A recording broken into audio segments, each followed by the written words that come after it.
puissions nous libérer de ces esprits et que la gloire de Dieu puisse agir dans nos vies. Alors, ces esprits-là, nous pouvons encore le voir. Ça, nous avons vu dans un texte, nous pouvons encore le voir largement. Nous avons dit que dans Jean 10, notre Seigneur, Jean 10 au verset 10, le Seigneur Jésus dit, le voleur vient pour dérober, égorger, détruire. Moi, je viens pour vous apporter la vie en abondance. Alors, pour avoir cette vie en abondance, nous devons donc chasser les esprits qui sont en nous. Ce n'est pas seulement des obstacles, mais nous-mêmes, nous avons un bagage auquel nous ne voulons pas nous détacher des esprits. Et ces esprits nous empêchent donc d'entrer en possession de nos bénédictions. Donc, il n'y a donc pas que des esprits de sorciers qui viennent nous menacer. Il n'y a donc pas que des esprits des envoûtements qui nous bloquent. Il n'y a pas que les liens de famille qui nous retiennent. Mais en nous, nous avons nos 5 sens qui nous poussent parfois à agir contre la parole de Dieu, à cause de nos besoins, à cause de nos sentiments, à cause de nos pensées, et qui infectent notre propre caractère. Et quand l'ange de Dieu vient, puisque quand Dieu dit dans Exode 23, il dit, vous allez partir, mon ange sera devant vous. C'est lui qui doit vous conduire. Il vous dira dans quelle ville il faut entrer, comment il faut faire, il faut l'obéir. Et le Seigneur Jésus qui vient, il nous dit, moi je m'en vais, je vous enverrai le Saint-Esprit, le Consolateur. Quand il sera en vous, il dit, je suis obligé de partir. Dès qu'il sera en vous, il vous enseignera, il vous instruira, il vous conduira. Donc c'est à vous de le suivre. Je vous ai dit, le Saint-Esprit est la voie de notre GPS. Nous devons donc suivre le Saint-Esprit. Mais quand toi tu fonctionnes, tu marches sans Saint-Esprit, comment veux-tu être bien? Donc nous devons nous détacher de ces esprits. Alors je veux noter encore certains esprits. Pas seulement les Jébusiens, les Phérésiens, les Amoréens, les Cananéens, mais il y a d'autres esprits qui nous empêchent d'entrer en possession de nos bénédictions. Nous avons l'esprit d'impatience. Alléluia. Amen. Alléluia. Amen. Est-ce que vous êtes là? Oui, c'est ça. Alors, l'esprit d'impatience. Ce qu'on qualifie d'un esprit qu'on appelle Emmaüs. L'esprit d'impatience. Emmaüs, d'abord, en grec, veut dire bain chaud. Bain chaud. Nous entendons les universités Emmaüs, les assemblées Emmaüs, les disciples d'Emmaüs. Mais ça veut aussi dire peuple méprisé. Un lieu méprisé. Et nous avons ces esprits-là en nous, l'esprit d'impatience. On va lire dans Luc 24. Luc 24. Luc 24, à partir du verset 13. Moi, c'est de 13 à 35, on ne va pas tout lire, on lit à partir du verset 13, je vais vous dire où vous allez. L'esprit d'impatience, retenez ça bien. L'esprit d'impatience est à nous et nous empêche d'entrer à nos bénédictions. Qui a trouvé? 13. Nous lisons la parole. Et voici, ce même jour, 2 disciples allaient à un village nommé Emmaüs, éloigné de Jérusalem de 60 stades. Et ils entretenaient... 60 stades, ça veut dire 12 km actuellement. Ils s'entretenaient de tout ce qui s'était passé. Pendant qu'ils parlaient et discutaient, Jésus s'approcha et fit route avec eux. Mais leurs yeux étaient empêchés de les reconnaître. Lis le verset 16. Mais leurs yeux étaient empêchés de les reconnaître. Verset 19.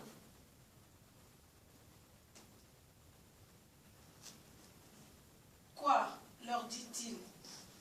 Et ils lui répondirent, ce qui est arrivé au sujet de Jésus de Nazareth, qui était un prophète puissant en œuvre et en parole devant Dieu et devant tout le peuple. Voilà, et le verset 25. Alors Jésus leur dit, ô hommes sans intelligence, et dont le cœur est lent à croire tout ce qu'ont dit les prophètes. Alléluia. Amen.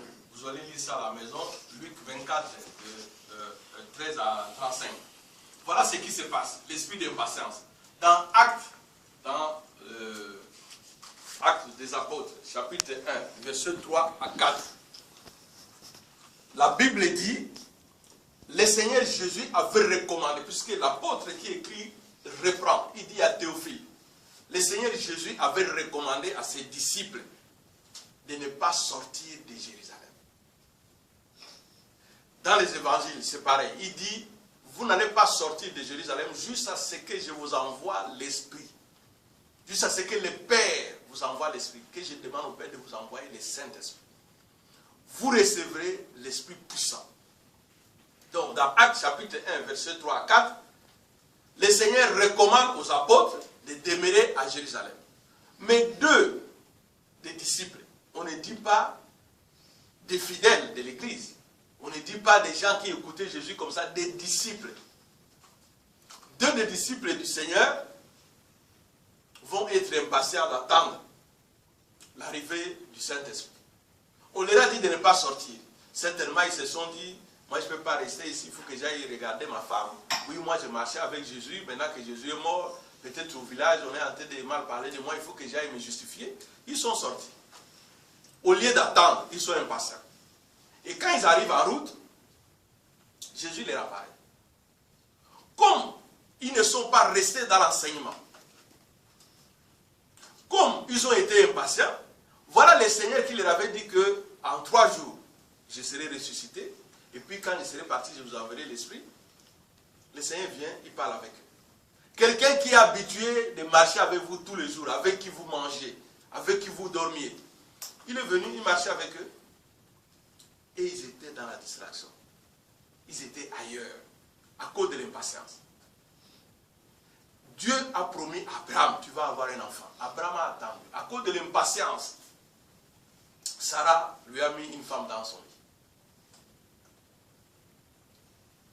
Mais, quand il a compris la volonté de Dieu, il a eu son enfant. À cause de l'impatience, beaucoup de gens quittent même les églises pour aller chercher les miracles ailleurs. À cause de l'impatience, on commet beaucoup de bêtises.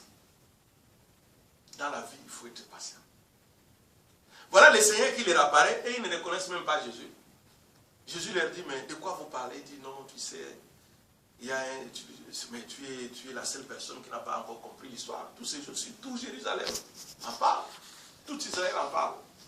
Jésus le prophète, il dit les grands prophètes qui faisaient les miracles, qui était un homme puissant devant Dieu et les hommes, qui a opéré la puissance de Dieu. Il est mort, voilà, de cela 3 jours. Il n'y a pas de suite. Ils sont déçus.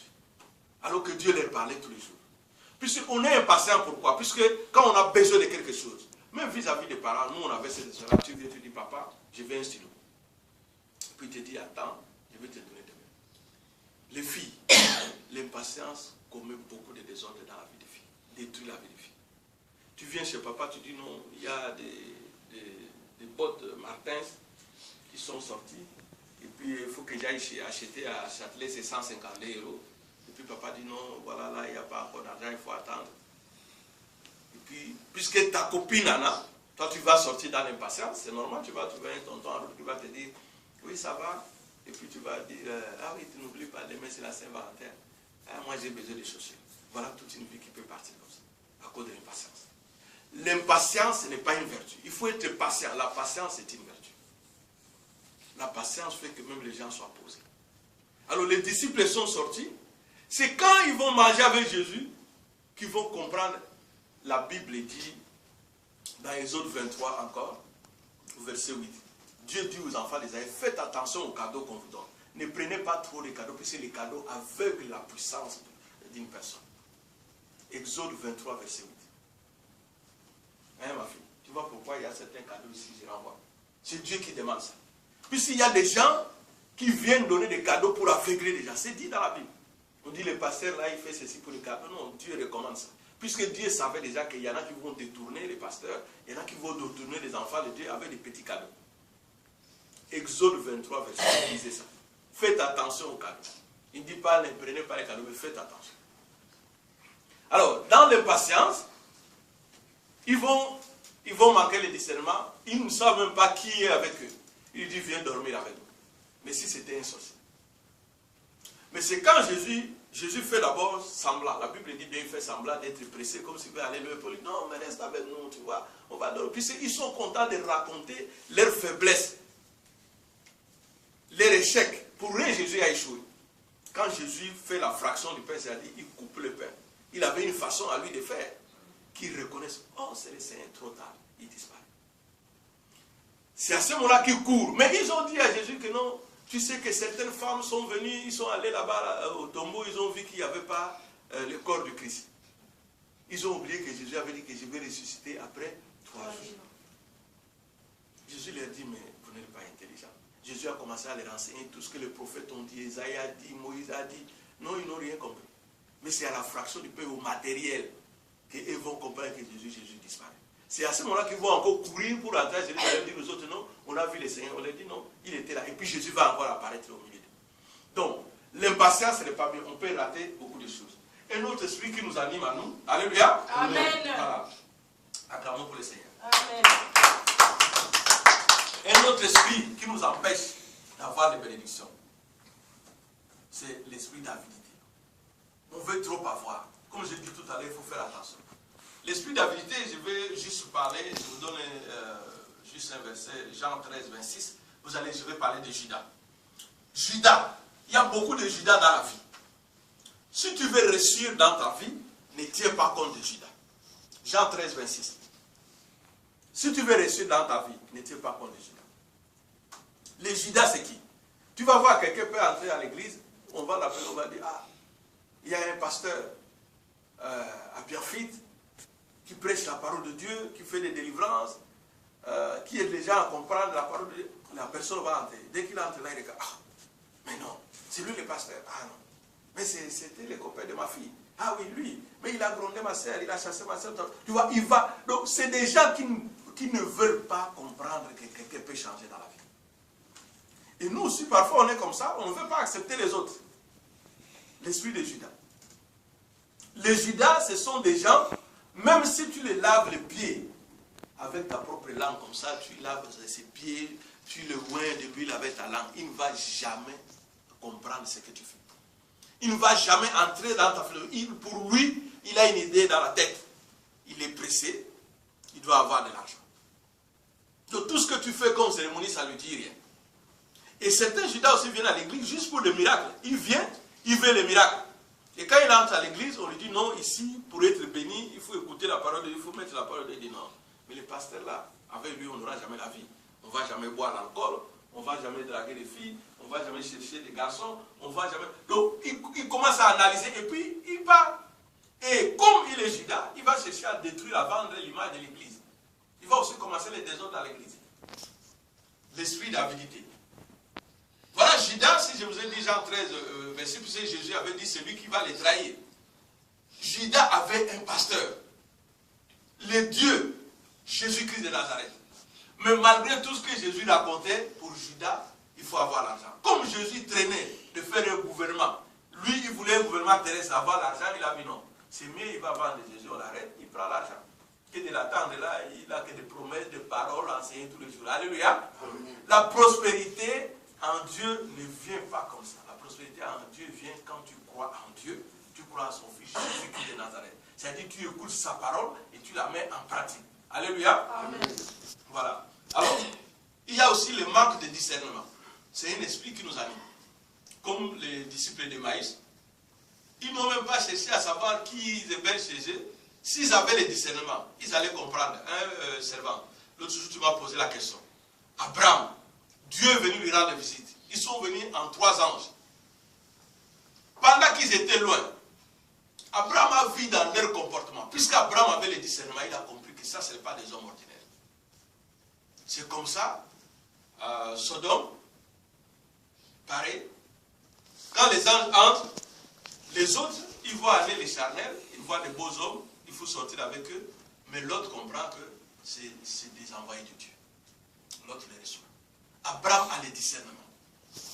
Un enfant de Dieu ne doit pas tout voir comme tout se passe comme ça. Non, il faut analyser l'histoire. Je vous ai dit tout à l'heure, moi, quand quelqu'un commence à se faire poser des questions ou à venir dans mon rêve, je dois d'abord prier pour savoir qu'est-ce qui se passe dans sa vie.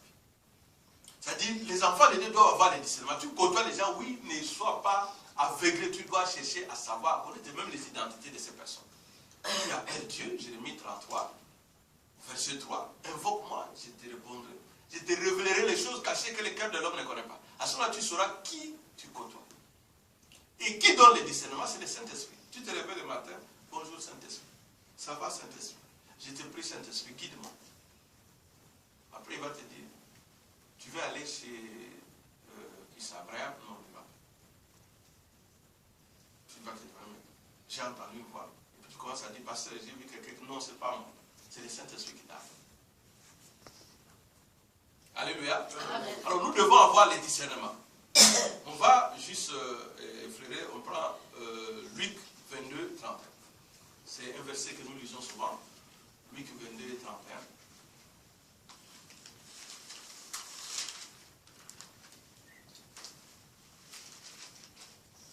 Luc 22, 31.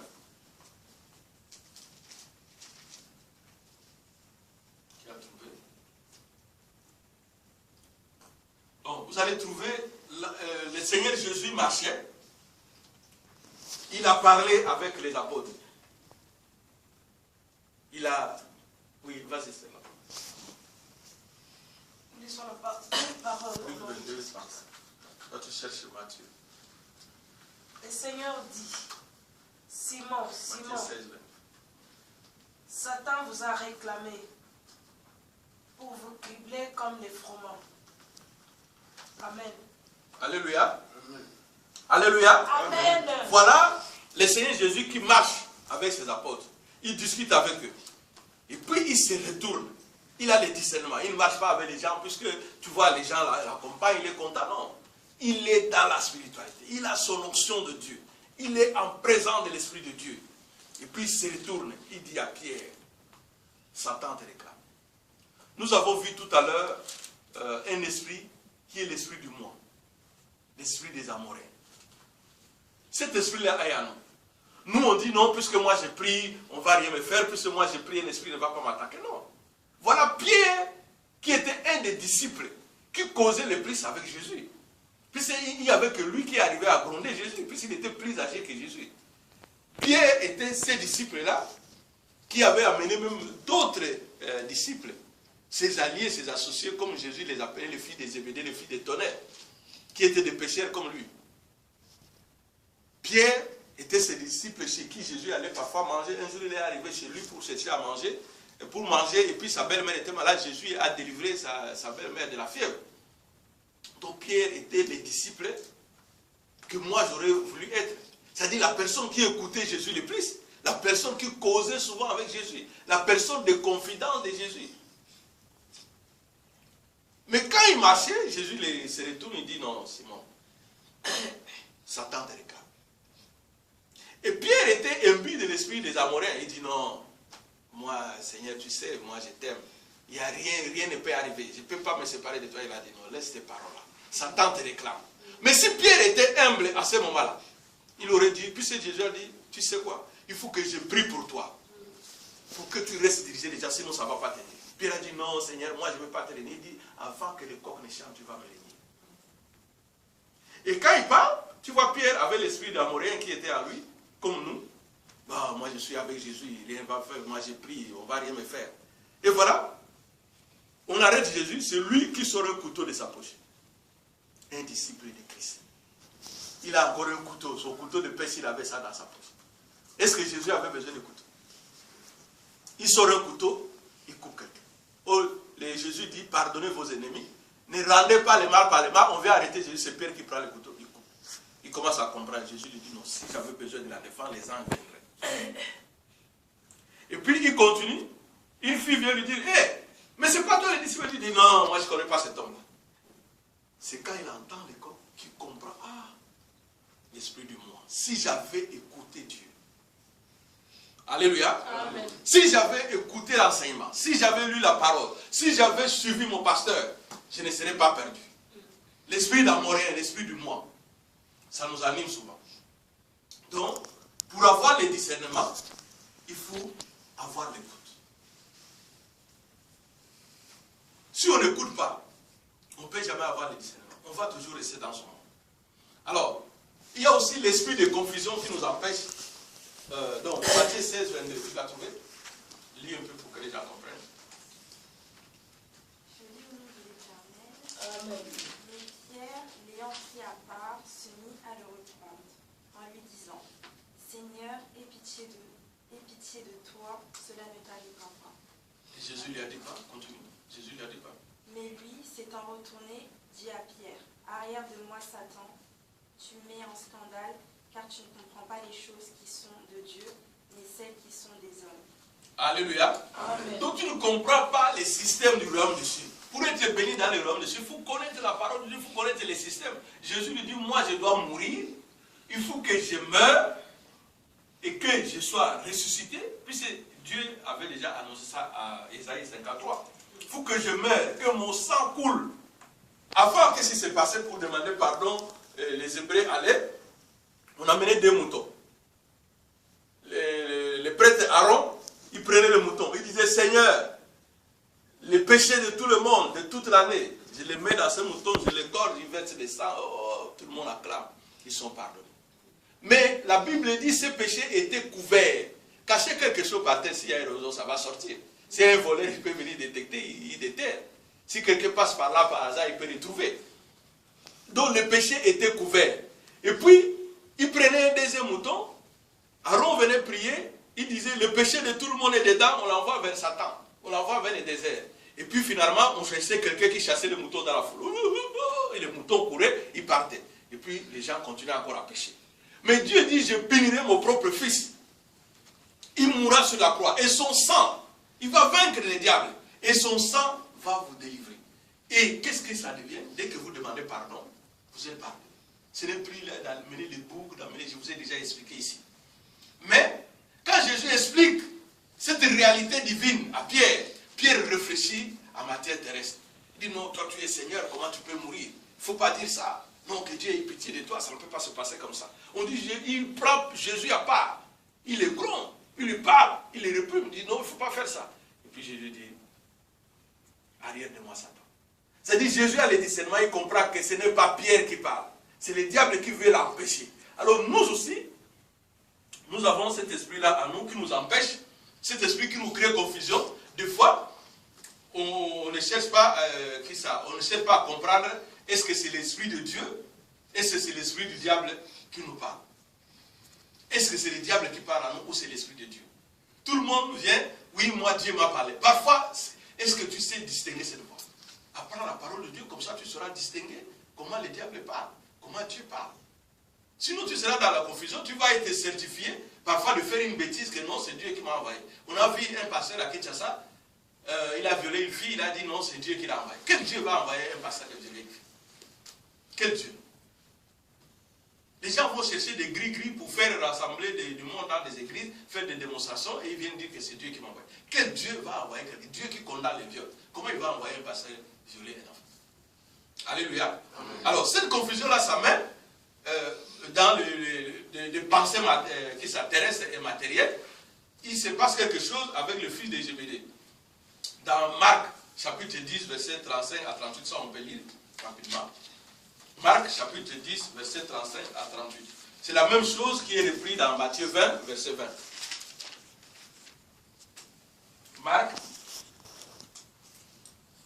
chapitre 10, verset 35 à 38.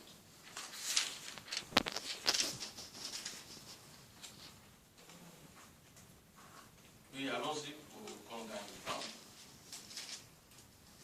Marc 10, 35 à 38. Oui, papa Jean. Tu as tapé? Non.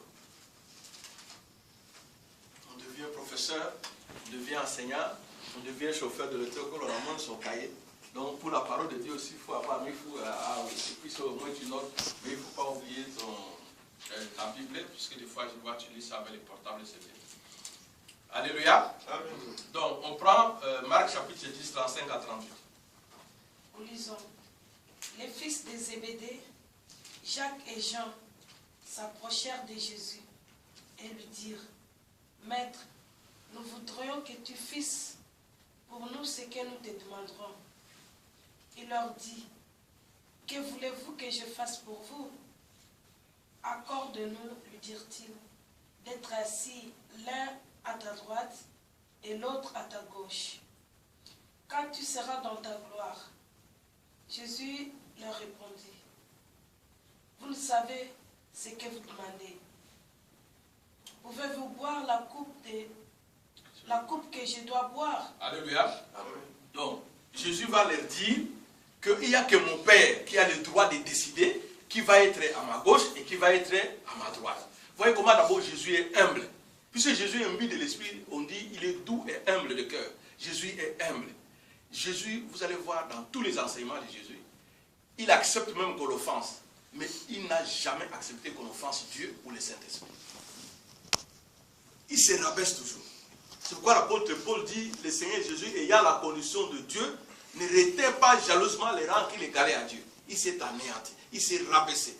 Et il est allé mourir jusqu'à la mort sur la croix.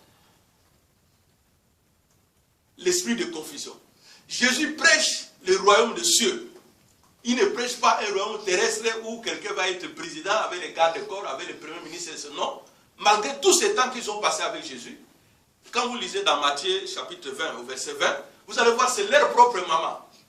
Leur maman s'appelait Salomé. Hein, parmi les femmes qui sont parties chercher Jésus à la tombe, on parle de Marie, de Magdala, Marie, mère de Jacques et de l'autre, et puis Salomé. Salomé, c'est la femme de Zébédée, dont la mère de deux frères qui étaient pécheurs que Jésus avait retrouvés au bord du lac avec Pierre. Donc, leur maman va venir, elle-même va dire à Jésus, tu sais quoi, je vais te demander quelque chose. Jésus dit non, il n'y a pas de problème. Il dit non, je veux que tu mettes un de mes fils à gauche, un de mes fils à droite dans ton royaume. C'est-à-dire c'est quelque chose, ils ont déjà, il y a des gens, on parle des affaires de Dieu à l'église, et ils prennent leur temps à parler que du matériel, à réfléchir autre chose que ce qu'on parle. Voilà, Jésus a passé son temps à enseigner les royaumes des cieux.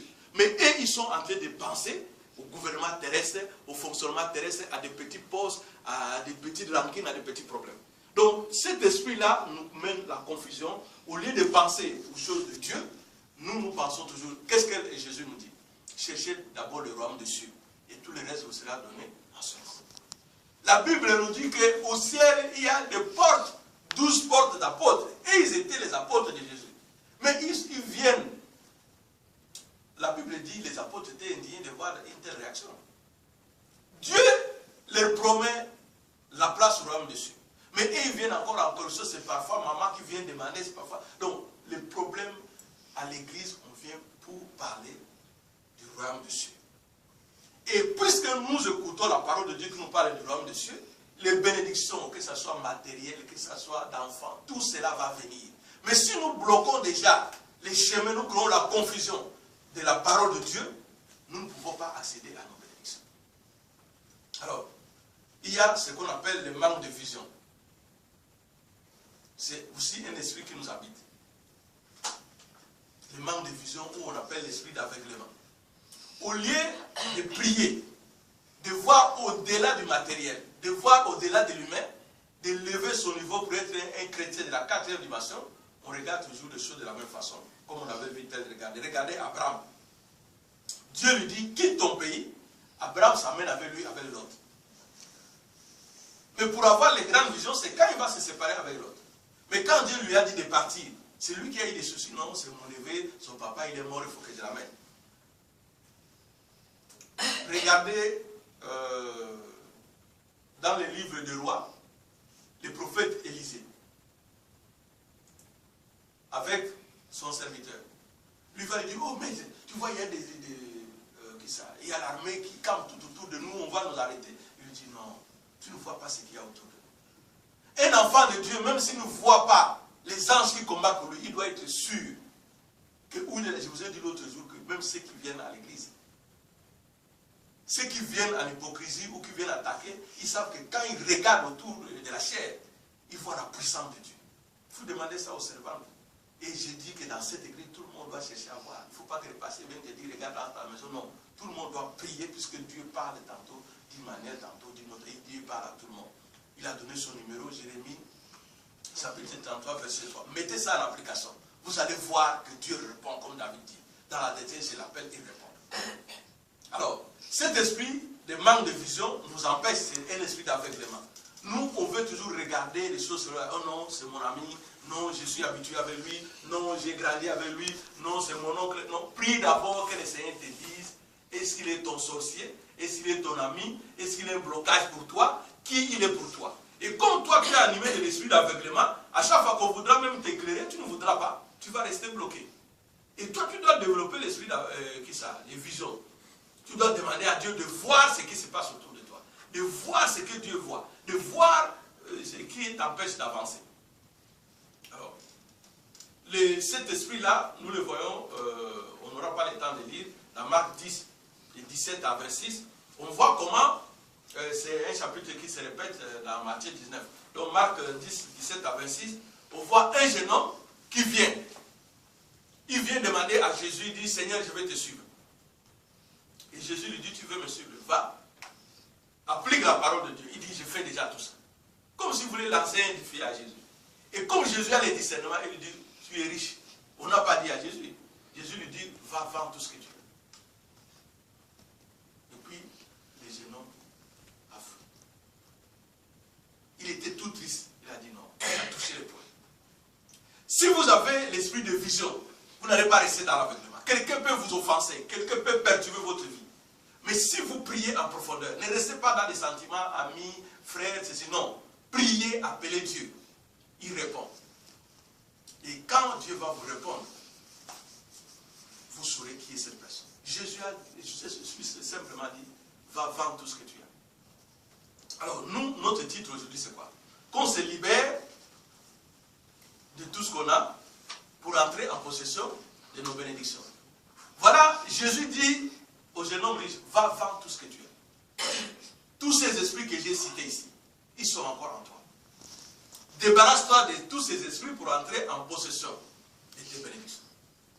Si tu as encore tous ces esprits en toi, tu ne vas pas entrer en possession de tes bénédictions. Puisqu'ils vont t'empêcher. Jésus a dit, va, vends tout ce que tu as. Et Jésus va donner une expression, il dit, il sera difficile à un riche d'entrer dans le royaume des cieux, mais plus facile à un chameau de passer par les trous d'une aiguille. Alors je vous ai expliqué la fois passée, Jérusalem était entourée de portes, comme on voit porte de Paris, porte de Maillot, porte de Bagnolet, il n'y a pas porte de Torcy malheureusement, porte de Vincennes. Alors Jérusalem était entourée derrière un mur où il y avait des portes. Et à côté de ces portes-là, vous voyez, pour nous qui conduisons parfois la nuit quand nous sortons, l'autoroute est barrée. On bloque ces portes-là, tu dois chercher une autre entrée pour passer. Alors il y avait des petites portes, et ce sont ces petites portes-là qu'on appelle les chats. Alors les chameaux qui venaient à Jérusalem étaient chargés de bagages. Vous voyez comment ceux qui sont au désert, comment les Arabes, comment ils chargent les chameaux. Il a des bagages sur lui et à côté. Et à côté des chats, des petites portes de Jérusalem, les chameaux ne pouvaient pas entrer. Il fallait débarrasser. Mais ce qui est étonnant, tu vas voir d'autres pasteurs prendre l'aiguille, il va enseigner, mais c'est quel enseignement ça? Il va prendre une aiguille, il dit voilà, vous voyez l'aiguille de couture ou de, je ne sais pas moi, voilà, c'est les trous là, il est petit, il sera facile à un chameau de passer par ici, mais à un riz d'entrer. Non, les chats dont tu parles, ce n'est pas l'aiguille de couture. C'est des portes, les petites portes de Jérusalem, ça s'appelait les chats. C'est donc de ça que Jésus dit. Il dit les chameaux avec ses bagages, il pourra facilement entrer. Puisque quand il vient avec les bagages, on est obligé de les bousculer, de les torturer ou de les surcharger ou d'enlever cette bagage pour qu'il passe. Déjà, les chameaux, il est grand, pour qu'il passe qu'à un riche d'entrer au royaume de Dieu. C'est-à-dire, tous ces exercices qu'on fait pour débarrasser un chameau, c'est plus facile qu'à un riche. Nous sommes riches de nos bêtises. Nous sommes riches de tous les problèmes que nous avons, de nos pensées, de nos soucis et de notre blocage, donc de tous ces esprits que j'ai cités qui sont en nous, de nos moi. Nous sommes riches en ça. Alors il nous sera difficile d'entrer dans le royaume des cieux, puisque si nous traînons tout ça avec nous, nous n'entrons pas dans la philosophie. Dieu a amené le peuple au désert. À Osée, il dit encore au chapitre 2, verset 16, il dit, je vous ai appelé au désert pour que je parle à vos cœurs. C'est pour que vous puissiez vous débarrasser. Donc nous devons nous débarrasser de toutes ces richesses, de tout ce que nous chargeons à nous, toutes nos réflexions. De faire simplement quoi? Croire et écouter la parole de Dieu. Et quand nous l'aurons appliqué, nous devons être prospères dans nos vies. Alors, nous voyons tout ça. Si nous devons arrêter, nous pouvons voir, il y a une dame qu'on appelle dans la Bible Lydia. Lydia, son nom n'est pas expliqué comme ça dans la Bible, les livres d'histoire, explique qu'elle s'appelait Lydia. C'est la femme qui avait l'hémorragie pendant 12 ans. Et cette dame, c'est un exemple de personnes qui se sont débarrassées, qui se sont libérées de leurs pensées négatives, des coutumes de chez eux, pour posséder. Alléluia. Amen. Voilà, qu'est-ce qui s'est passé avec cette femme? Vous aurez le temps de voir, c'est dans Marc 5. Marc 5 à partir du verset 22. Vous allez voir dans vos Bibles, Marc 5 à partir du verset 22. Jésus était dans la foule. Il partait chez Jairus. Puisque la fille de Jairus était morte. Et Jésus allait opérer les miracles. Et quand même les gens de la famille de Jairus, les gens de sa maison sont venus s'opposer, intimider Jairus pour lui dire non, ça ne sert pas de déranger le maître. Et Jésus a dit, toi, crois seulement. Crois seulement. Et il est parti là opérer. Mais pendant qu'il était en chemin, donc à partir du verset 22, pendant que Jésus était en chemin, il y a une femme qui va attirer l'attention de Dieu. Il y a une femme, le livre de Lévitique, en Israël, il était dit par Moïse que si une femme a du sang, ou des règles, ou de l'hémorragie, elle est impure. Elle ne peut pas arriver dans un lieu, ni s'asseoir à une chaise, et va rendre cette chaise impure. Si un homme va vers cette femme-là, l'homme devient impur. C'est-à-dire, c'est une femme qui est exclue de lieu public. C'était une maladie impure. Ça, c'est la coutume. Mais la dame avait entendu parler de Jésus. Des miracles qu'il faisait.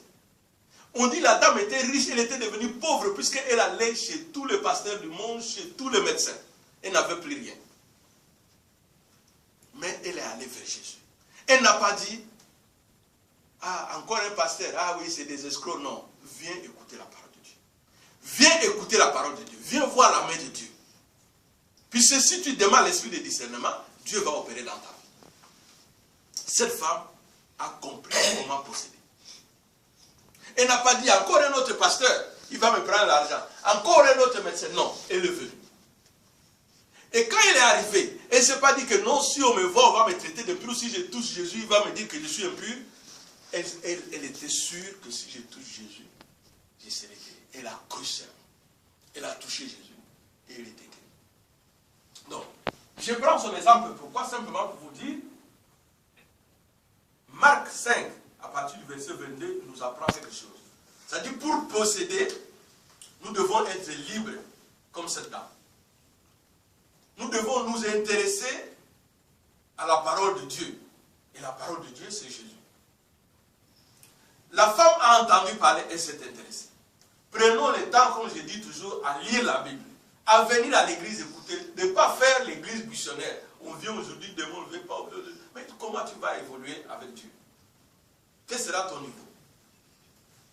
La femme s'est libérée. Toi aussi, libère-toi de tes pensées négatives, de tes vieilles habitudes, de ce qu'on a dit dans ta famille. Les filles ne se marient pas, les gens meurent, les hommes font ce nom. Enlève ça. Dis qu'avec Dieu, ça va marcher. La femme a touché Jésus, puisqu'elle a élevé son niveau de foi. J'ai dit ici dans Romains 10, verset 17, la foi vient de ce qu'on entend. Et ce qu'on entend vient de la parole de Dieu. Viens écouter la parole de Dieu et apprends à lire la Bible. La femme a cru seulement. Elle a cru en Dieu et à Jésus-Christ son Fils. Certaines personnes vont aller en enfer simplement pour le fait de ne pas croire en Dieu. Quelqu'un pourra venir tous les jours à l'église, quelqu'un pourra aider les pauvres, quelqu'un pourra faire tout, même les miracles. Mais s'il ne croit pas en Dieu et en Jésus-Christ son Fils, les miracles de Dieu ne vont pas s'opérer dans ça.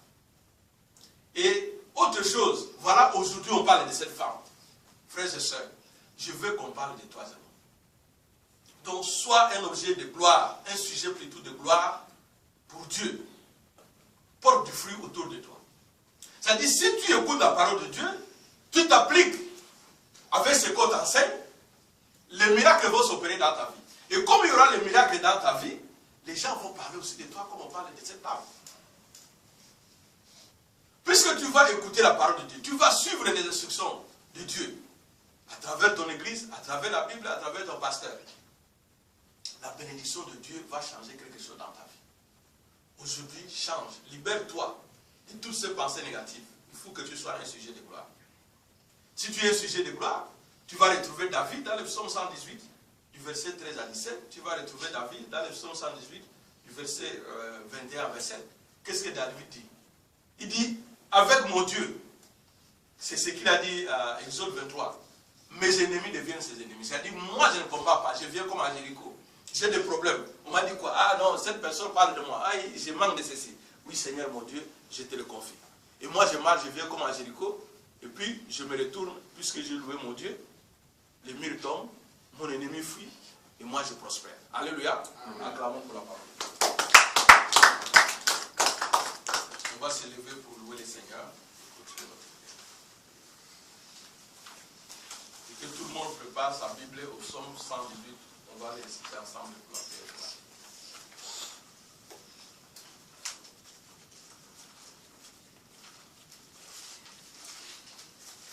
Sinon, je ne voudrais pas, je voudrais que ma vie soit une fleur par rapport au psaume. On va se lever pour chanter.